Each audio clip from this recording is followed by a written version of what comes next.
Right fellas, so a couple of months ago I bought my absolute dream car, a Ford Escort RS Cosworth.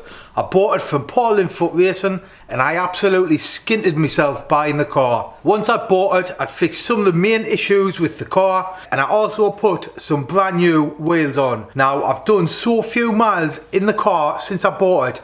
The tyres have still got the stickers on from new. But in the last couple of videos I've stripped the underside and I was going to fully restore the underside. But I haven't got time this year. I've got a family and house. I haven't got time to do the full underside. But on the last video I ground all the undersail out the back driver's arch, fixed a couple of rust issues, and on today's video one of the first things we're going to do is we're going to get in the other rear arch. So inside this rear wheel arch, let's show you the main area that is a bit concerning. So if you look here, this is the bit we welded on the other side, and I'm hoping once we get the grinder on this bit we're not going to find another hole. Hopefully we can just kind of put some primer over this once I've took this undersail off and there's no holes. But we'll go around all the edges and just check there's nothing hiding under there. And to remove the undersail we're going to use a knotted wire wheel on a plug-in angle grinder. While the battery angle grinders are absolutely brilliant, it just kills the battery when you're taking this stuff off. So we're going to use a proper plug-in one with a bit more oomph behind it. Like all Cosworths that haven't been restored at any point in their life, this one is going to need doing some point in the future, like all of them. But this year, with us doing so few miles in the car, I just want to get it back on its wheels, running and driving, and use it this summer. The next year I'll probably take it back off the road, fully strip the underside, put it on a rotisserie and go full hog on it. But like I say, for now I just want to get it back running and driving so I can use it over the summer.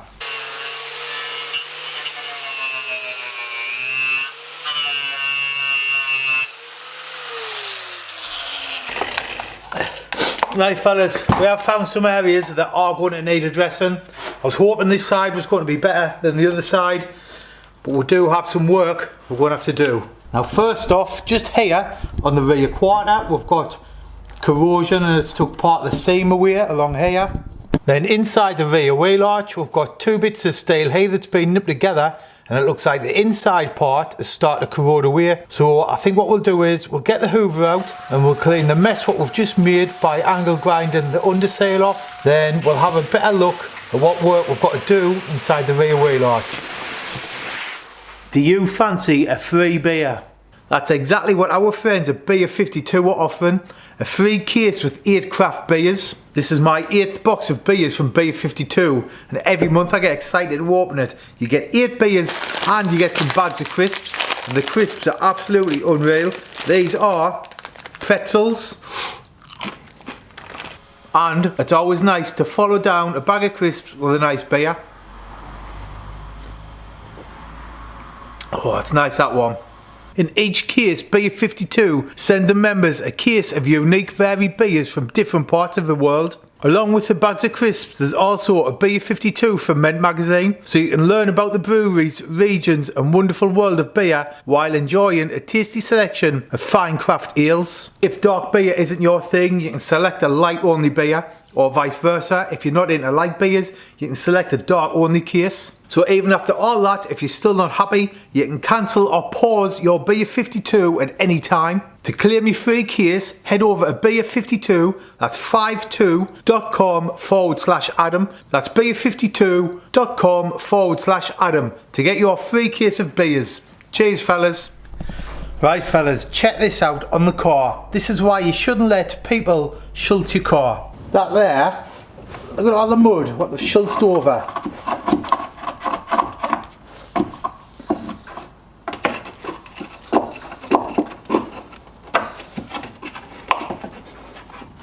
Ah, it's a bit thick.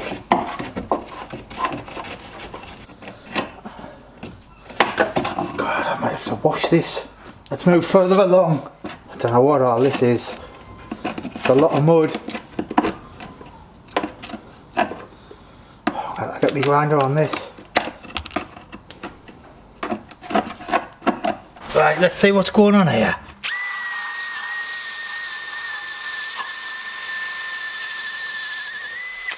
Oh, that's original. I thought there was a patch being put on there, but that is the original seam for this leg. You see there's like a joint.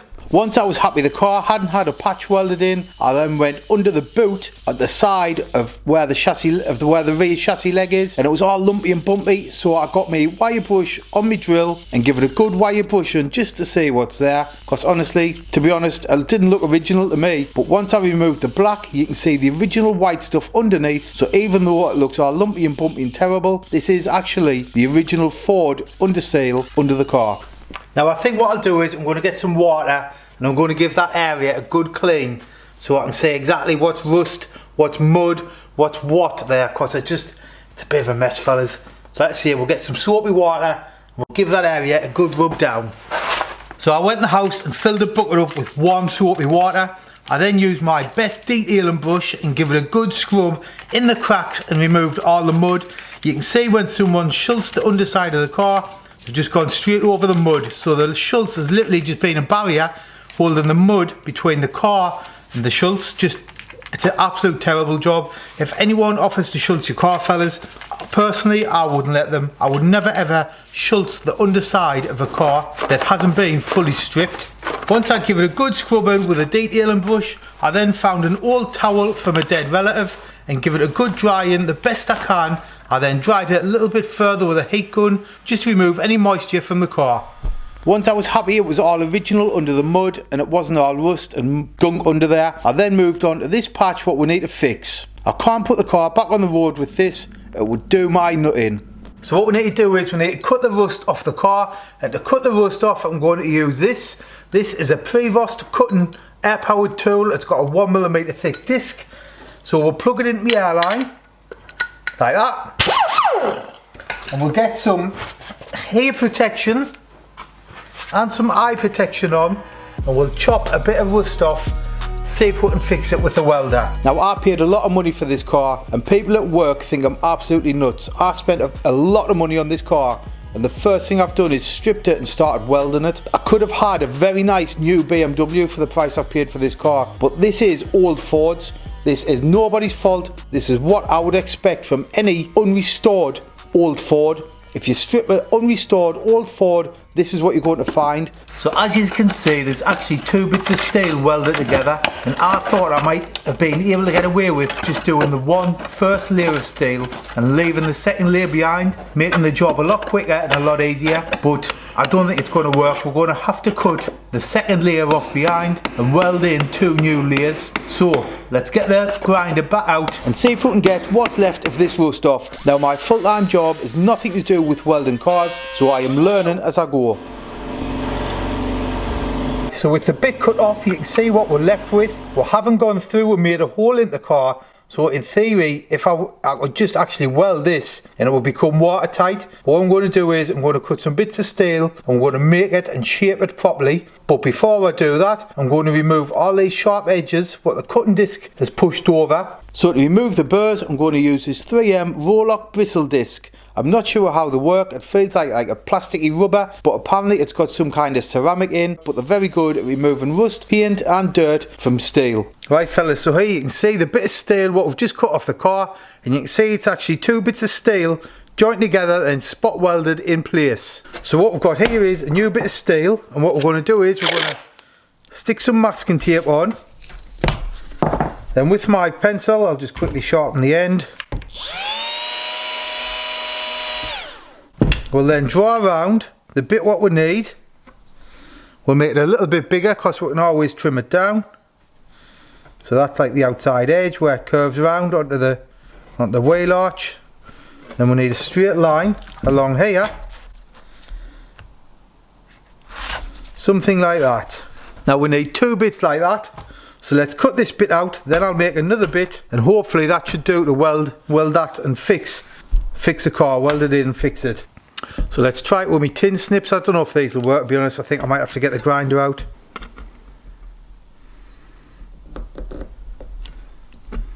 I think I'll get the grinder, but that's done for that little first cut. So I'll get my grinder out and we'll cut along this line.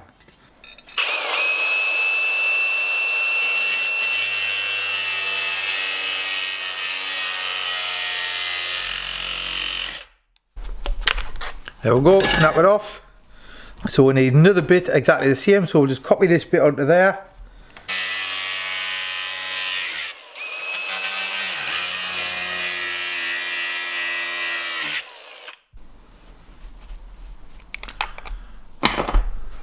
Then we've got the two bits that we can weld in place, and once they're in place we can always trim them down and make them look a bit neater. But before I do that, I'm going to take the sharp edges just off the side of the bit what we've cut.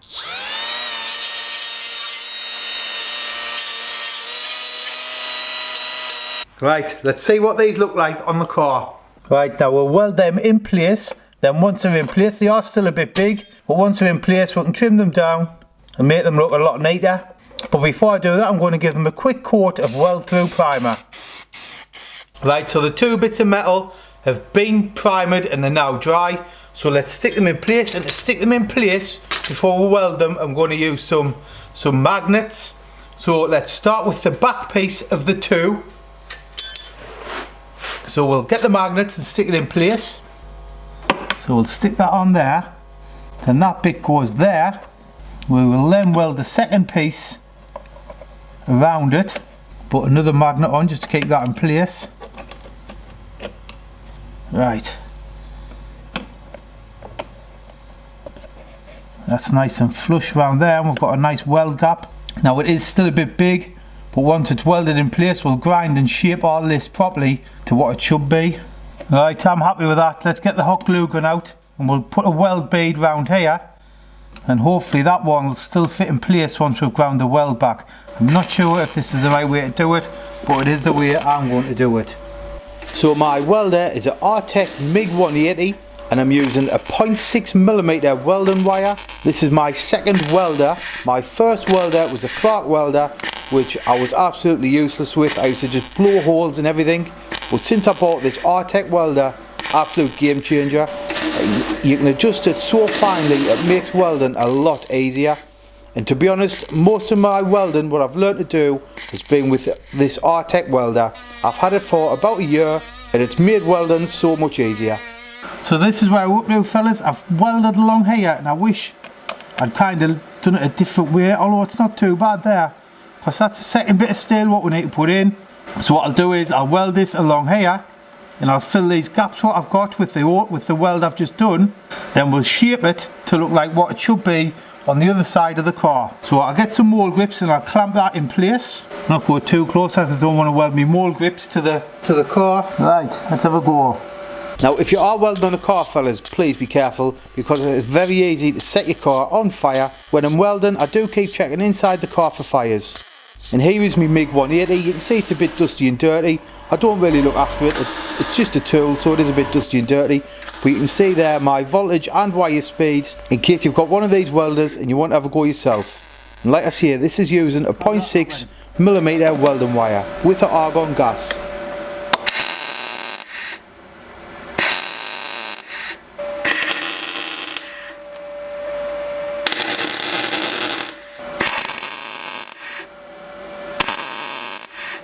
Right fellas, so here's me welds, and I must say I'm very pleased with them.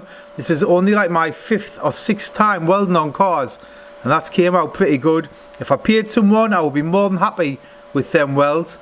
But now it's been welded, let's get the grinder and grind it back to remove me welds what I've just put on. To grind the welds back, I'm using an 80 grit Roll-Lock disc. Once I've got my patch in place, I then got my Roll-Lock grinding disc. And without putting on too much pressure, just let the grinding disc do the work and take the top of the welds off, just to make it look a bit neater. Right, so here's the patch we've welded in, and it looks a lot worse on camera than it does in real life. It's got a bright light shining on it, and it's giving it all kinds of shapes and shadows, but it is absolutely spot on. The next thing we need to do is we need to shape it to look like it did originally. I think we're going to have to take at least 3 or 4 milli off all the way around.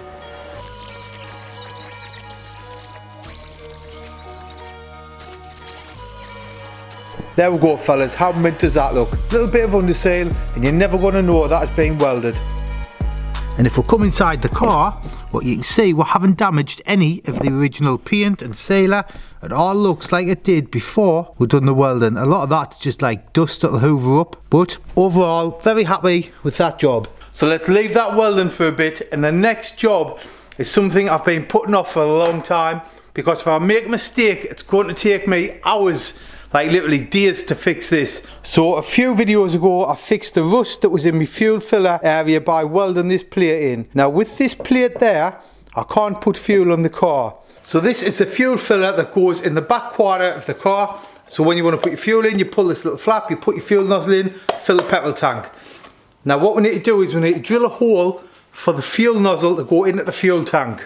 And to do that, we're going to have to refit this fuel filler, which just pushes into place. And you can see there, we need to put a hole in here for the fuel to go into the fuel tank. That's just solid steel at the minute. So what we need to do is we need to find the centre of this hole.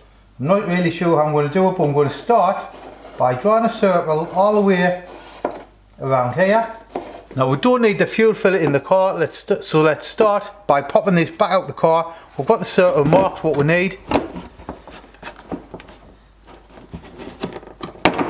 Right, now in order to make a good job, I need to find the exact centre of this hole, but on the car, just here. So what I'm going to do is I'm going to put some black pen on, where roughly somewhere in the centre. Then I've bought, right, this hole is 67mm. And I've bought a 67mm drill. This is a Bosch. I bought a decent one. You can get cheap ones. I bought a decent one. This is a Bosch hole cutter for metal. So hopefully that'll go straight in there. Maybe if we'll go from the back and push it through. Ah, look at that. Like that. So that is a perfect fit in that hole. And then I've got a drill bit with a good point on the end that is near enough exactly the same size as this hole. Like that. So if we refit this fuel filler,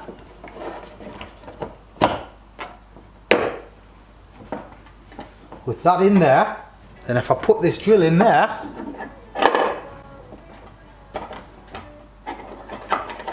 then we'll take this back out. Follow along fellas, I know it's taking a while but I'm getting there. There's a couple of clips there. Now you might be thinking, Adam, you're going around the block here to find the centre of a hole. Well, let us tell you, if I get this wrong, it's going to take hours to fix.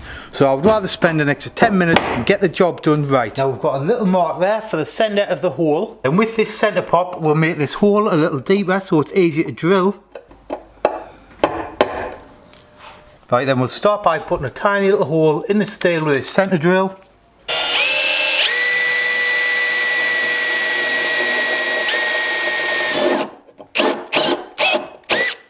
Right, so we've got a hole there started off. Then next we've got a brand new hole cutter with a brand new Bosch adapter thing, so it's got a little drill to get you started off, and this should just click together somehow, like that.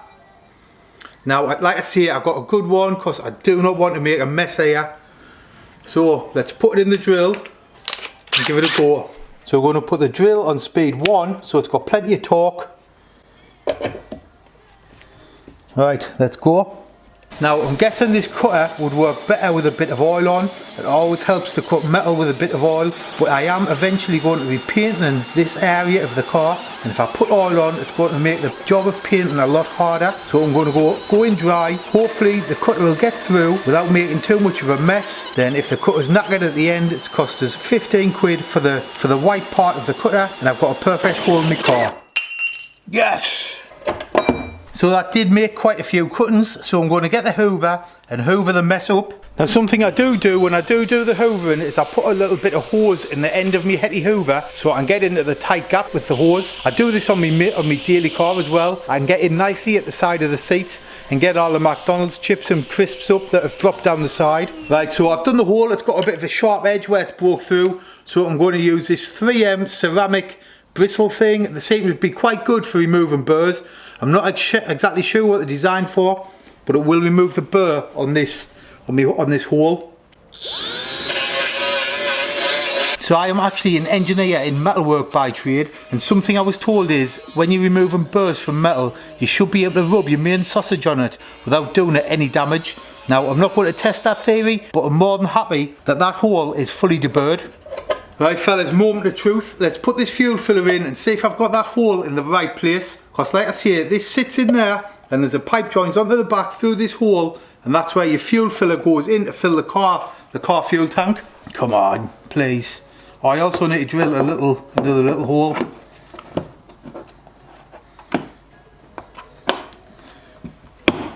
Oh, yes! Right fellas, look at the fit on that. I am absolutely over the moon with that fit. I couldn't have got that hole any better. There is one more little hole I need to do in the top corner here, where a little screw goes to keep the fuel filler neck in place. So let's take the fuel filler back out and hopefully not make a mess at this last stage. I can't afford to mess it up here, fellas. So to mark the little hole what I need for the fuel filler, I'm going to put it in backwards, put my screwdriver in and roll it round so it scribes a line where I need the hole. Once I've scribed the line, I can then mark it with my centre pop. Then I can go in with my centre drill and drill a small hole, then follow it with a 4mm drill bit so the screw will fit into the filler neck when we rebuild the car. Absolutely nailed that one, fellas, nailed it. That's it, fellas. Thanks for watching, and as always, if you've got any hints, tips or advice, leave them in the comments. But yet again, thanks for watching. Don't forget to subscribe, and I'll catch you on the next one. Cheers.